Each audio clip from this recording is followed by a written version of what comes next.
Good morning student, स्वागत है आज की क्लास में आपका। और आज हम भारतीय मानचित्र में सविनय अवज्ञा आंदोलन से संबंधित स्थानों को भरेंगे। सविनय अवज्ञा आंदोलन किसने चलाया था? महात्मा गांधी ने। 1922 में असहयोग आंदोलन को वापस लेने के बाद 1927 तक गांधी जी ने केवल रचनात्मक कार्यों से ही अपने आप को जोड़े रखा। लेकिन दूसरी तरफ स्वराज्यवादियों ने इस दौरान राष्ट्रीय आंदोलन को चलाया। 1927 ईस्वी में साइमन कमीशन की नियुक्ति हुई। उससे भारतीय राजनीति पुनः सक्रिय हो गई। देश की लगातार स्थिति बिगड़ती चली गई और साइमन कमीशन के प्रति भारतीयों में कड़ा रोष जागृत हुआ। अंग्रेज सरकार द्वारा नेहरू रिपोर्ट की अवहेलना करना, इंग्लैंड में मजदूर दल की सरकार बनना और वायसराय लॉर्ड इरविन की घोषणा और लाहौर अधिवेशन में कांग्रेस द्वारा पूर्ण स्वतंत्रता का प्रस्ताव पास कर देना, बारदौली में किसान आंदोलनों की सफलता और साम्यवाद के बढ़ते प्रभावों के कारणों से गांधी जी को ब्रिटिश सरकार के विरुद्ध सविनय अवज्ञा आंदोलन चलाने की प्रेरणा मिली। तो ये आंदोलन 3 चरणों में चला और अंत में 1934 में वापस ले लिया गया। फरवरी 1930 में साबरमती में कांग्रेस कार्यकारिणी ने, साबरमती ये जो जगह है गुजरात में, इसकी हम बात कर रहे हैं। तो यहाँ पे साबरमती में कांग्रेस कार्यकारिणी ने गांधी जी को सविनय अवज्ञा आंदोलन चलाने के लिए संपूर्ण अधिकार दे दिए। आंदोलन की शुरुआत में यहाँ से साबरमती आश्रम से शुरुआत हुई थी। 12 मार्च 1930 को दांडी यात्रा से की गई इसकी शुरुआत आंदोलन की। जो ये सविनय अवज्ञा आंदोलन शुरू हुआ था तो दांडी यात्रा से इसकी शुरुआत की गई। साबरमती आश्रम से चल करके ये जो है यहाँ पहुँचे दांडी। ये 12 मार्च 1930 को शुरू की थी। 6 अप्रैल 1930 को यहाँ पहुँचकर दांडी पहुँचकर, क्योंकि इसको दांडी मार्च भी कहा जाता है, और समुद्र के पानी से नमक बना करके नमक कानून को तोड़ा गया था। तो आंदोलन से पहले गांधी जी ने अपने साप्ताहिक जो पत्र निकालते थे वो यंग इंडिया में इस आंदोलन के कार्यक्रमों पर पूरी तरह से प्रकाश डाला था।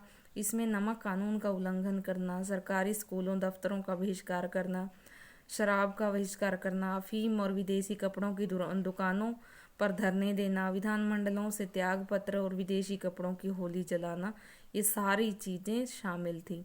गांधी जी का अनुसरण करते हुए हजारों की संख्या में लोगों ने संयुक्त प्रांत मद्रास, तो यहाँ पे ये जो जगह है मद्रास, संयुक्त प्रांत और मुंबई,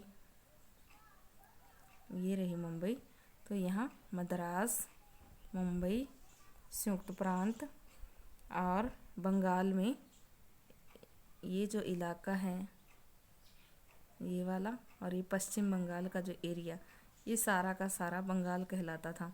तो यहाँ पे उन्होंने नमक कानून का उल्लंघन किया। तो जहाँ नमक बनाना संभव नहीं था वहाँ अन्य कानूनों को तोड़ा गया था। नमक कानून को कैसे तोड़ा कि उन्होंने जो है नमक बना लिया समुद्र के पानी से, लेकिन जहाँ पे सारी चीज़ें असंभव थी वहाँ पे अन्य कानूनों को तोड़ करके उन्होंने इस आंदोलन के साथ अपने होने की जो है मुहिम जारी रखी। तो इसके बाद दिल्ली में 1600 महिलाओं ने शराब की दुकानों पर धरने दिए। तो ये भी इसका ही एक हिस्सा था। यहाँ पे 1600 महिलाओं ने जो है धरने दिए और फिर जो है गांधी जी की गिरफ्तारी हो गई, क्योंकि इस आंदोलन के विरोध में, और मुंबई, कलकत्ता और अनेक जगहों पे हड़तालें हुई। तो यहाँ पे उन 1600 महिलाओं को जिन्होंने शराब की दुकानों के आगे धरने दिए थे उनको गिरफ्तार कर लिया गया। शोलापुर में पुलिस ने जो है गोलाबारी की, यहाँ पे पुलिस द्वारा गोलाबारी की गई और 25 व्यक्ति मारे गए। और धरासना में भी सत्याग्रहियों को पुलिस ने बुरी तरह से पीटा। और धरासना के साथ साथ ये बालासोर जगह है, तो यहाँ पे भी जो है 500 व्यक्ति गिरफ्तार कर लिए गए। अलीपुर से भी बहुत सारे लोगों को गिरफ्तार कर लिया गया। तो इस तरह से कांग्रेस को अवैध संगठन घोषित करके 60,000 लोगों को जेल में ठूस दिया गया। 60,000 लोग गिरफ्तार कर लिए गए। सरकार के दमन चक्र के बावजूद विभिन्न जगहों पे ये आंदोलन जोर पकड़ता गया। 1930 में गोलमेज सम्मेलन बुलाया गया। गोलमेज सम्मेलन इंग्लैंड में हुआ था, भारत में नहीं हुआ था।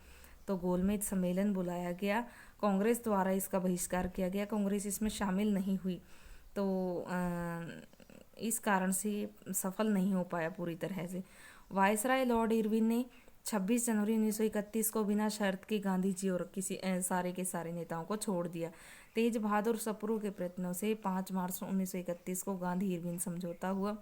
इस आंदोलन को स्थगित कर दिया गया।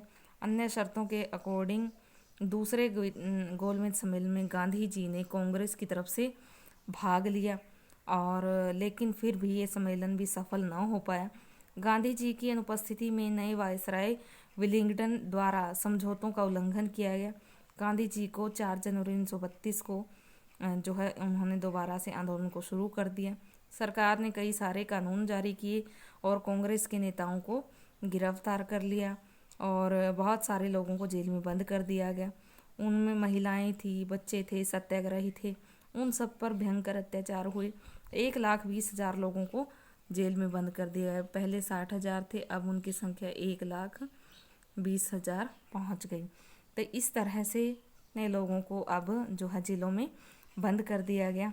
तो इस बीच में सरकार ने सांप्रदायिक निर्णय की घोषणा की। इसके विरोध में गांधी जी ने पूना जेल में आमरण अनशन किया। इसके बाद गांधी और अंबेडकर जी के बीच में समझौता हुआ। इसी बीच 1932 में तृतीय गोलमेज सम्मेलन हुआ, जिसमें जो है तीनों के तीनों ही गोलमेज सम्मेलन में डॉक्टर अंबेडकर ने हिस्सा लिया था और अपनी समस्या को वहाँ पे रखा था, दलित समस्या को वहाँ पे रखा था। और ये कहा था उन्होंने कि भारत चाहे आज़ाद हो जाए, चाहे यहाँ पे अंग्रेज रहें, चाहे यहाँ पे भारतीय रहें, लेकिन यहाँ जो स्थिति है, जो अवर्णों की स्थिति है, यहाँ जो दलितों की स्थिति है, वो बहुत ही ज़्यादा बदतर है। उसको सुधारने के लिए उन्होंने यहाँ पे अपने तर्क पेश किए थे। तो वो तीनों के तीनों गोलमेज सम्मेलनों में उन्होंने हिस्सा लिया था। इसके बाद तीसरा जो गोलमेज सम्मेलन था, ये भी 1932 में बुलाया गया था। तो गांधी जी ने 14 जुलाई 1933 को जन आंदोलन रोक दिया, व्यक्तिगत सत्याग्रह चलाया, जनता का उत्साह कम हो गया। 7 अप्रैल 1934 को गांधी जी ने सविनय अवज्ञा आंदोलन को वापस ले लिया।